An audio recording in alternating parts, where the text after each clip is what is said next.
Hello friends. So let us now continue contraindications. Contraindications for fibrinolytic usage in ST segment elevated MI. First, absolute contraindications include any prior intracranial hemorrhage, any known cerebral vascular lesions, known malignant cranial neoplasm, primary metastasis, ischemic stroke within 3 months, except acute ischemic stroke within 3 hours, suspected aortic dissection, active bleeding, diastasis except menstruation, significant closed head and facial trauma in 3 months.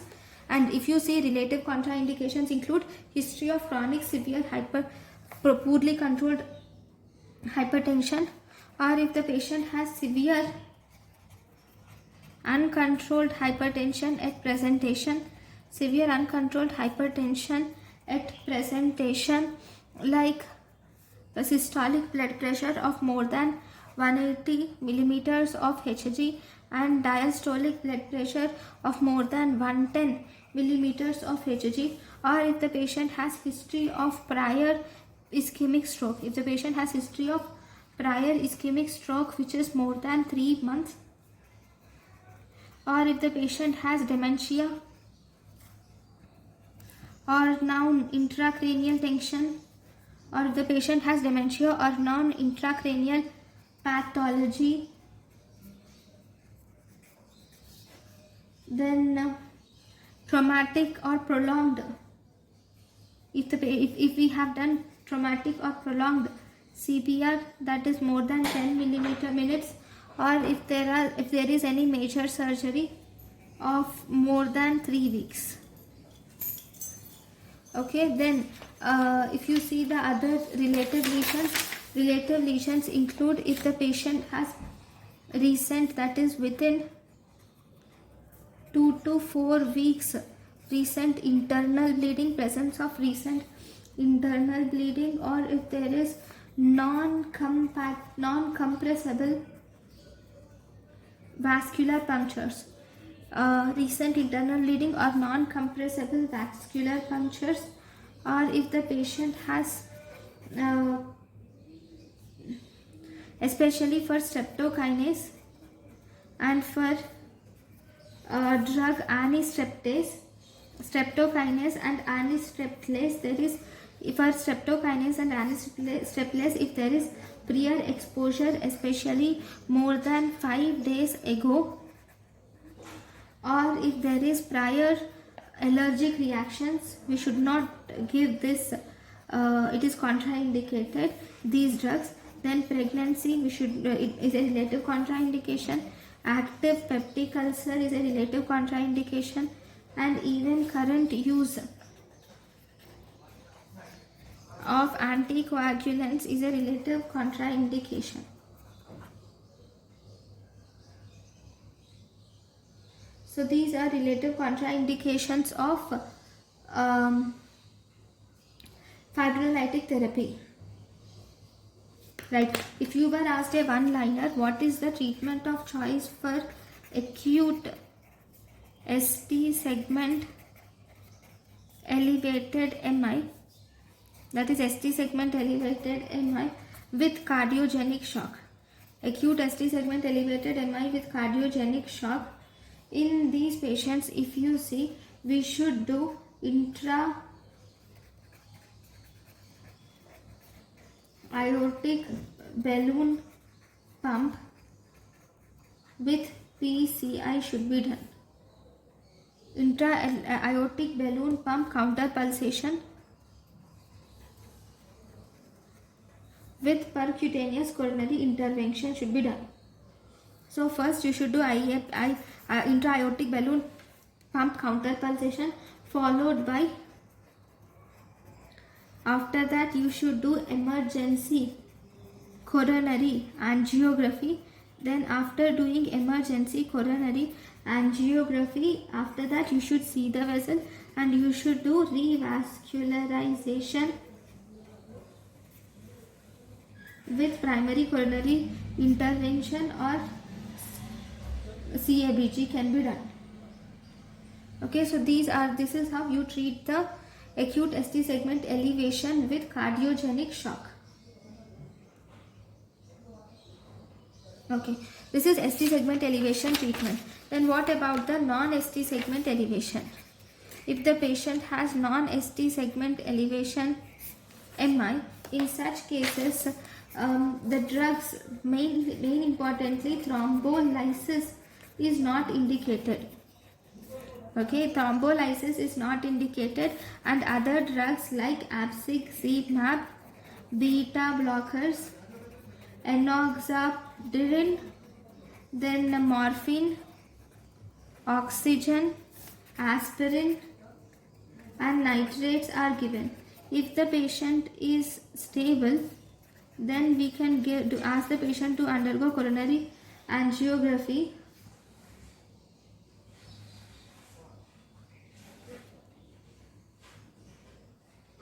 And then we should go coronary artery bypass grafting, or we can do delayed percutaneous intervention can be done.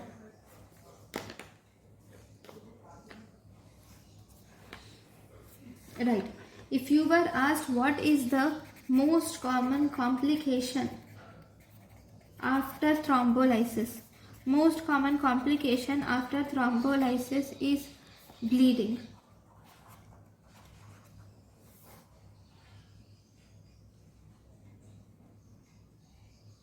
Right.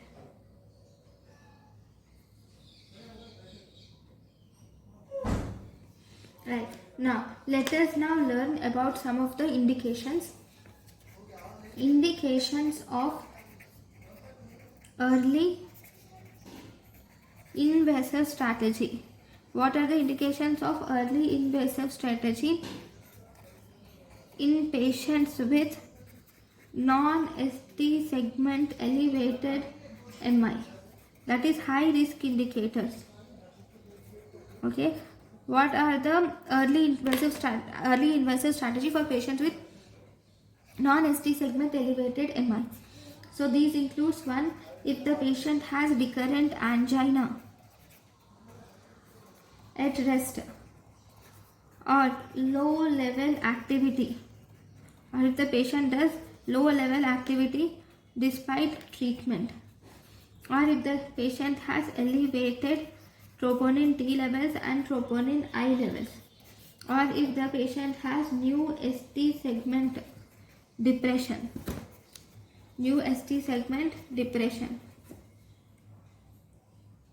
or if the patient has congestive heart failure symptoms, okay, rales or mitral regurgitation, if the patient has ejection fraction of less than 40%, or if the patient has sustained ventricular tachycardia, then percutaneous intervention of less than 6 months prior CABG, either percutaneous intervention of less than 6 months or prior to CABG. If the patient has high risk findings from non-invasive testings, or if the patient has hemodynamic instability, or if the patient has mild to moderate renal dysfunction, then diabetes mellitus, then if the patient has high TIMI risk score of more than 3. So all these are the main. So all these, if you see, these are the main indications of early invasive strategy in patients with non-ST segment elevated MI, high risk indications. Then if you see the complications of MI. Complications of MI include: one, we have electrical rhythm, then we have arrhythmias, tachyarrhythmias, or bradyarrhythmias. Other complications are: we have structural complications, which are cardiac rupture, can occur, mitral regurgitation can occur. Okay, so all these are the structural complications. So let us learn about each of these complications now. So first, if you see the complications. So in the complications, first we have arrhythmia. So in the arrhythmias, first we have tachycardia. Tachycardia can occur due to, so complications of MI. Okay, you can see tachycardia. Why does tachycardia occur? Tachycardia is due to ventricular fibrillation will result in tachycardia. Presentation is clinical features. It can present as sudden death, and if the patient presents with ventricular tachycardia or ventricular fibrillation, then treatment is we should ask the patient to go through DC shock. Then second complication is bradycardia. Bradycardia may occur due to Morbitz 2 heart block. Okay, this bradycardia occurs due to Morbitz 2 heart block. This mainly occurs in first 48 hours. Here you will see temporary pacing. Okay, one more important thing, this tachycardia. Here tachycardia will also occur due to one more thing. It can also occur due to ventricular tachycardia. Tachycardia can also be ventricular tachycardia. Okay, this ventricular tachycardia, it occurs at 6 to 12 hours around, and this is lignocaine. Treatment is you should do lignocaine. Okay, then the next complication is myocardial rupture. In the myocardial rupture, we will have left ventricular free wall rupture. This left ventricular free wall rupture can occur due to transmural infarction, which presents in 1 to 7 days, and the treatment is surgery. Okay, then there occurs, and there can occur papillary muscle rupture can occur. Two more ruptures. There can be papillary muscle rupture can occur, or even ventricular septum. Ventricular septum can also get ruptured. Okay, if the papillary muscle ruptures, this will result in inferior infarction. Papillary muscle rupture causes inferior infarction, whereas ventricular septal rupture will result in septal infarction.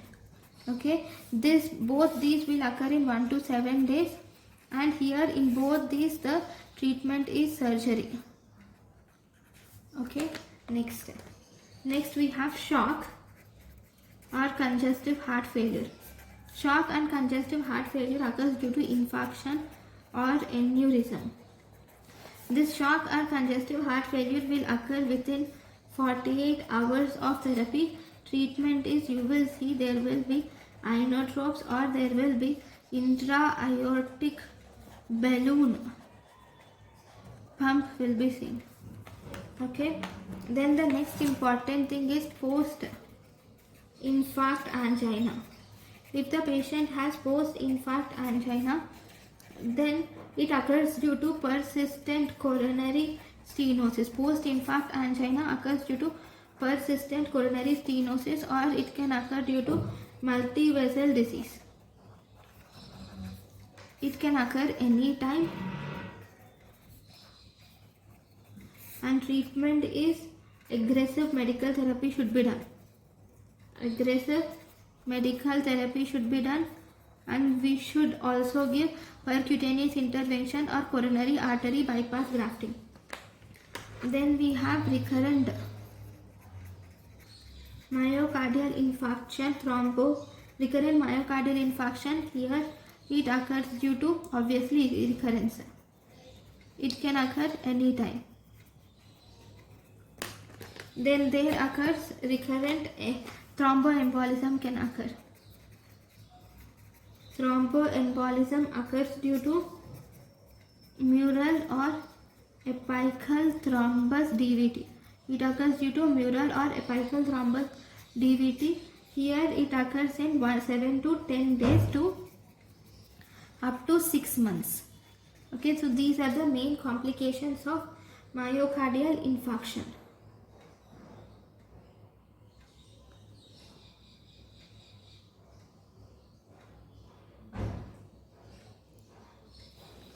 Okay, if any patient with MI on 5th day, if he develops friction rub or friction rub, or if the patient develops pleuritic chest pain, then it can be pericarditis. Obviously, friction rub, pleuritic chest pain, it will signify pericarditis. Treatment is you should give steroids and analgesics should be given.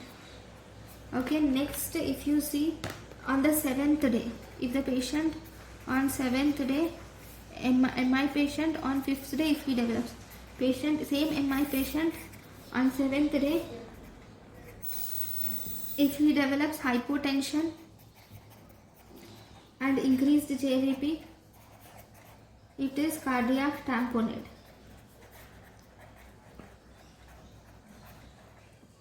Okay, next, let us learn some important points about Dressler syndrome. What is Dressler syndrome? It is post-MI pericarditis. In Dressler syndrome, the patient, it is pericarditis, so here the patient develops fever, increased WBC and increased ESR is seen. And this Dressler syndrome occurs after weeks to months of MI. It occurs after weeks to months of MI and it does not occur after hours. It occurs after weeks to months of MI. And if you see the clinical features, here the patient presents with pleuritic chest pain, and here there will be pericardial rub.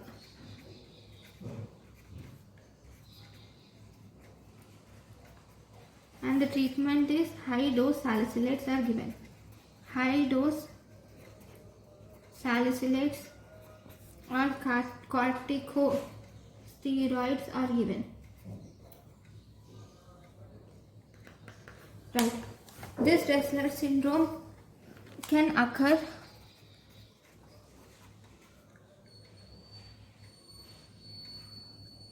in other conditions also, like it can occur after cardiac surgery.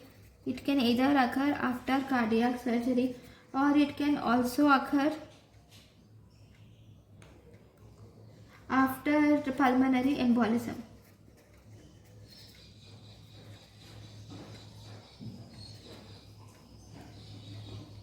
You will see fever, leukocytosis, ESR is increased. You will see pleuritic chest pain, pericardial friction rub is seen. One more thing, you will also see pleural effusion can also be seen, and sometimes you can also see pulmonary infiltrates.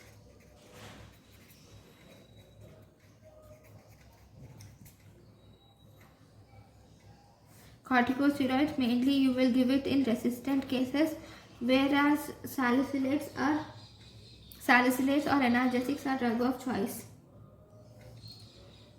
Okay, after giving salicylates or aspirin, it will mainly, salicylates is nothing but aspirin. Okay, after giving aspirin, it will mostly resolve in 1 to 2 weeks. But still, even if it does not resolve in 1 to 2 weeks, then you should give corticosteroids should be given. So these are the important points. Next, thank you for watching.